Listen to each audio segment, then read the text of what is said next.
आप सोच रहे होंगे 9 रूप तो देवी के होते हैं, फिर बहू? भाई बहू भी तो लक्ष्मी का रूप है। तो जब बहू के पैर पड़ने से घर में समृद्धि आती है तो और क्या क्या होता है, जरा देखिए। रामलाल और श्यामलाल 2 भाई थे। दोनों बड़े ही प्यार से साथ ही एक ही घर में रहते, लेकिन दोनों की बीवियों का रवैया एक दूसरे के लिए बिल्कुल ठीक नहीं था। एक दिन रामलाल की बीवी कहती है, अरे रमा, ये क्या कर दिया? सारा कचरा पूरे घर में फैला दिया। माफ करना दीदी, मैंने रखा तो एक ही जगह था, लेकिन हवा इतनी तेज चली कि उड़ गया। अभी उठा देती हूँ। हाँ हाँ जल्दी करो। और एक बात, अब भाई साहब से बोल देना कि 2 रसोई कर ले। पता तो है मेरा बेटा सोहन बड़ा हो गया है, अब लड़की वाले भी आने लगे हैं, तो उसकी शादी हो ही जाएगी इस साल। हाँ हाँ दीदी, मेरा बेटा विहान भी तो बड़ा हो गया है और उसकी भी तो शादी होनी है। ठीक कहती हैं आप। अब हम ऊपर वाले तल्ले पर शिफ्ट हो जाएंगे। मैं विहान के पापा से बात कर लेती हूँ। बात नहीं करना, शिफ्ट होना है, क्योंकि मैं अब साथ नहीं रह सकती। हाँ हाँ दीदी, ठीक है ना। फिर क्या, हो जाते हैं एक घर के, एक परिवार के 2 टुकड़े और 2 रसोई, दोनों के बेटों की शादी। और फिर शुरू होती है कहानी।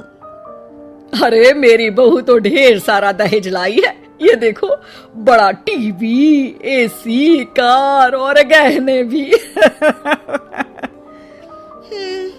दीदी ये तो बहुत अच्छा है, लेकिन है कहाँ आपकी बहू?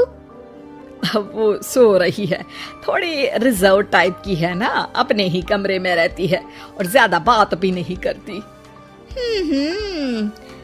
तभी रमा की बहू की आवाज आती है, माँ कहाँ है आप? जल्दी आइए, नाश्ता ठंडा हो रहा है और मुझे भी भूख लग रही है। आ रही हूँ बेटा, रुक। दीदी चलूं क्या? ये लड़की मेरे साथ ही बैठकर खाती है, वैसे भी भूख लगाई है। ये बोलकर वो चली जाती है। तभी श्यामा की बहू बाहर आती है और बाहर की ओर जाने लगती है। अरे बहू, कहीं जा रही हो क्या? क्या है माँ जी, बिना बात के ठोका मत करो। जा रही हूँ मैं। वैसे भी मेरे पापा ने कार घर में रखने को तो नहीं दी है ना। अरे नहीं नहीं बेटा, बिल्कुल बिल्कुल, घूमो घूमो। मैं तो कहती हूँ मुझे भी साथ लेकर जाया करो, साथ ही घुमा करेंगे। अरे नहीं नहीं, मैं आपके साथ बिल्कुल भी कंफर्टेबल नहीं हूँ। वैसे भी मैं शॉपिंग में जा रही हूँ, कहाँ आपको टांगती फिरूंगी। ये बोलकर श्यामा की बहू निकल जाती है।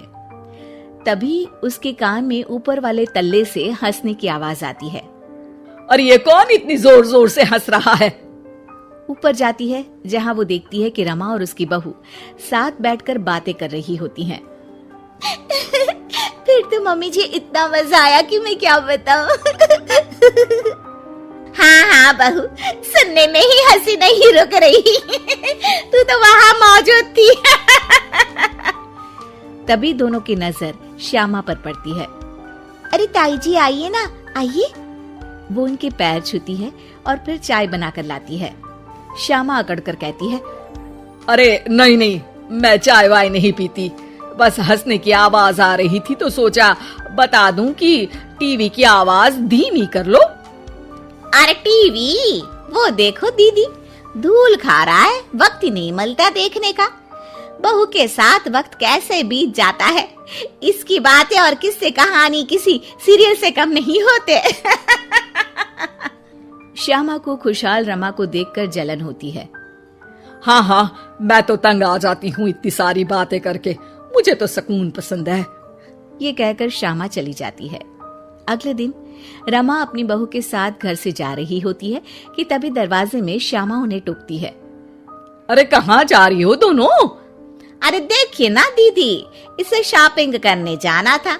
मैंने कहा अकेली चली जा, तो कहने लगी मम्मी जी आप घर में अकेले बोर हो जाओगे ना, आप भी चलो हमारे साथ। अरे अब इस उम्र में तू कहाँ घूमेगी? अब देखते हैं दीदी, जहाँ ये लड़की घुमा दे। मेरी बहू भी कल गई थी कार चलाकर। हाँ।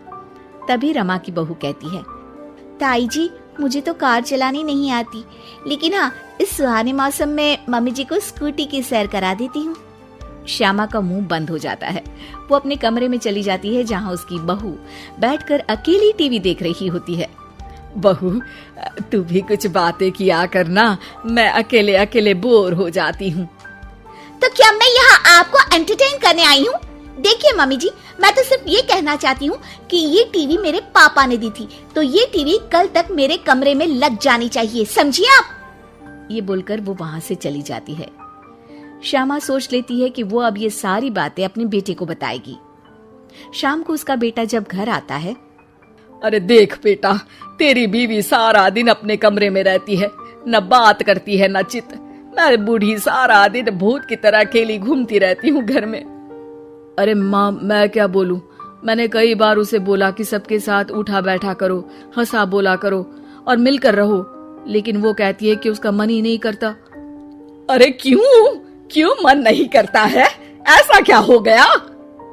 माँ, तुझे याद है उसके पिता ने कार देने से मना कर दिया था। कहा था कि उनके पास पैसे नहीं है, साथ ही तेरे सामने हाथ भी जोड़ा था, लेकिन कैसे तूने उसके पिता के साथ बुरा व्यवहार किया था।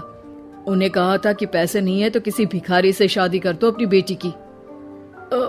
हाँ बेटा, तभी तो आज दरवाजे पर इतनी लंबी कार खड़ी है। बस माँ, तो अब तू उस कार से ही बात कर और उससे मन लगा, क्योंकि पिता के आंखों का आंसू आपकी बहू के दिल तक उतर चुका है और आपकी इज्जत उसकी नजर में। अब श्यामा को समझ आता है कि कुछ निर्जीव चीजों से घर भरने से अच्छा है कि सजीव चीजों से जिंदगी भरी जाए।